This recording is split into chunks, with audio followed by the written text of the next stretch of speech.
tayo hulihin. Não chega mais perto.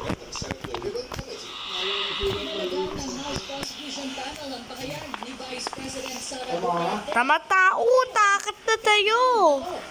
O pagbaluktot sa batas sa impeachment trial laban sa kanya. Ang pahayag ng Vice Presidente ay nagtatanong umano ng Watch where you go. Agora não. sa constitutional process.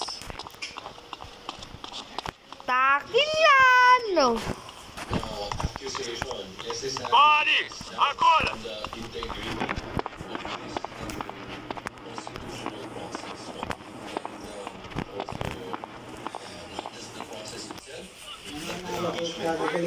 Ang tinig ni House Impeachment Trial Legal Spokesperson at Counsel to the Panel of Prosecutor, Attorney Benjamin Tolosa Jr. Nakababahan na umano ito, pero pinaubayan na ng prosecution sa impeachment court ang anumang hakbang laban sa mga pahayag ni Duterte. Sa pagbatikos ni Duterte, napapaisip umano ang prosekusyon kung nire-respeto ba nito ang proseso. Não chega mais perto. Si Duterte.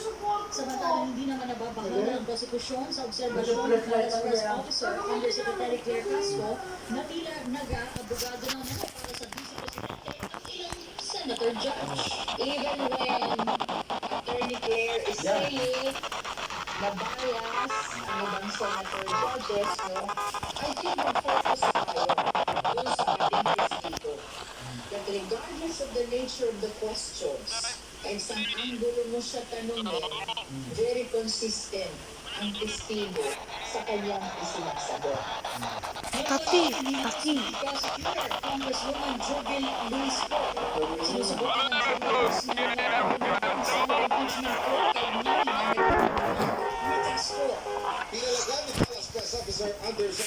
Kahit ipapay police station ulit, hindi tayo hulihin. Hindi to hulihin. Hindi tayo hulihin yan. Pagbalik dito na hulihin. Pagbayit lang Pare! hindi. Agora não pode esperar. Hindi mo tayo hulihin.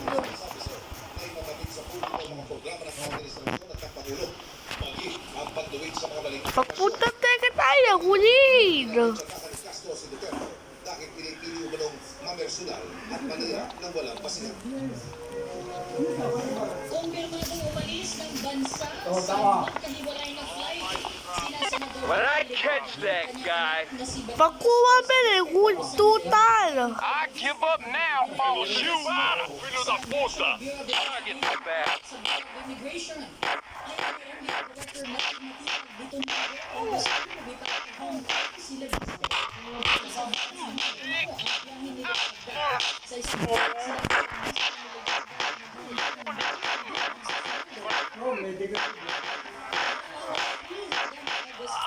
pakiusap niya sa publiko, huwag lagyan ng mali siya ang kanyang alis. Huwag iugnay sa mga bumakas sa kanyang eleksyon laban sa kanya. Kaya nagtatag sila sa tungkol sa kanyang biyahe. Ang kailangan na inanunsyo ng Congress na para makuha ang kanyang government rights para sa solar energy resources ng bansa. Samantala naniniwala Fuck him with a maniac. ng bansa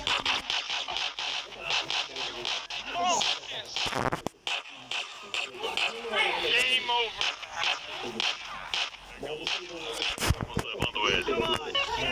ang galing ni Congressman Crispin Remulla. Bring it on! CJ, remember that? Labanan ng fake news.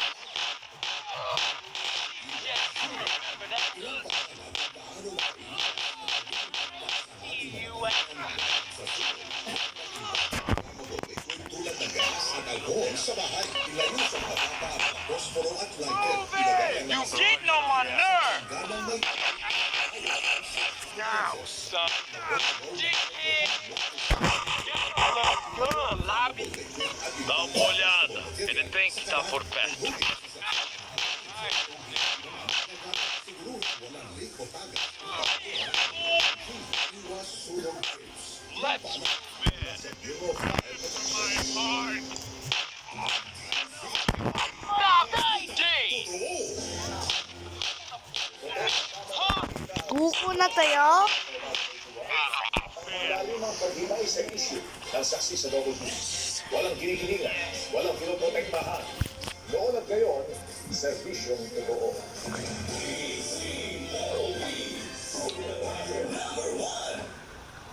Dalawang yaya. Imbitado sa kasal ng alaga nila. Babaeng may gahigan. Tuto ko gate trip ami. Pa kaya?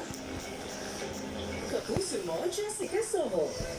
Kaya nga pala, mga kababayan natin, quality, ba't hindi tayo magkakasama? Total, magkababayan naman tayo. Together is better than one.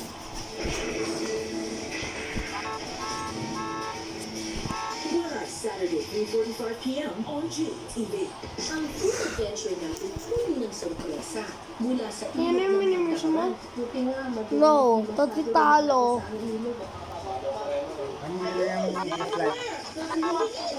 At makakasama rin natin na si Vince Marcel. Sakit sa kamay, ha? Kaya ito kahirap ang buhay ng mga isla. Bukod lakas namin haharapin ang lahat ng yan, ako, para matikman ang mga pagkain sa handamangan. Kuya yan. Tatanda na teto.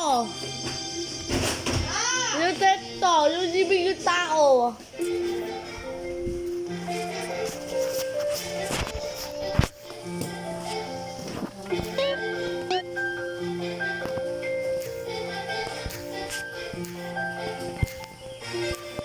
David, ayan.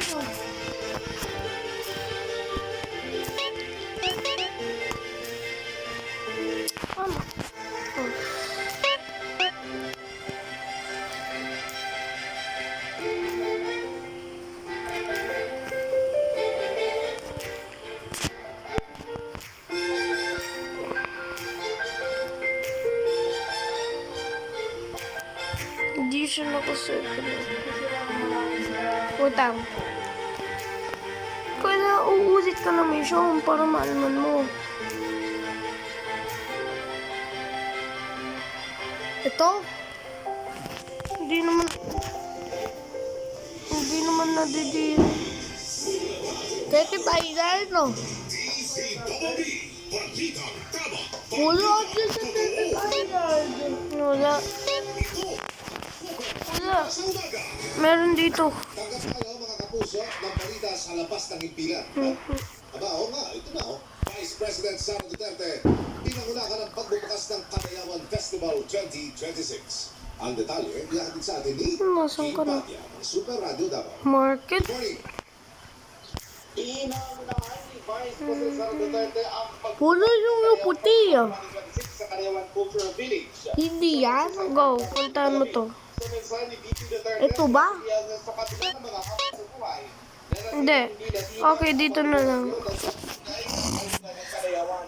ang dalawang festival ay pinagdinig sa Rosel Tubig Agosto bilang pasasalamat. Tama ko sa Pagkakaisa ng labing na isa. 20 ng umaga. Tanghali tumama, hindi naman tumama yung kabila. Pag mali!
Tama na.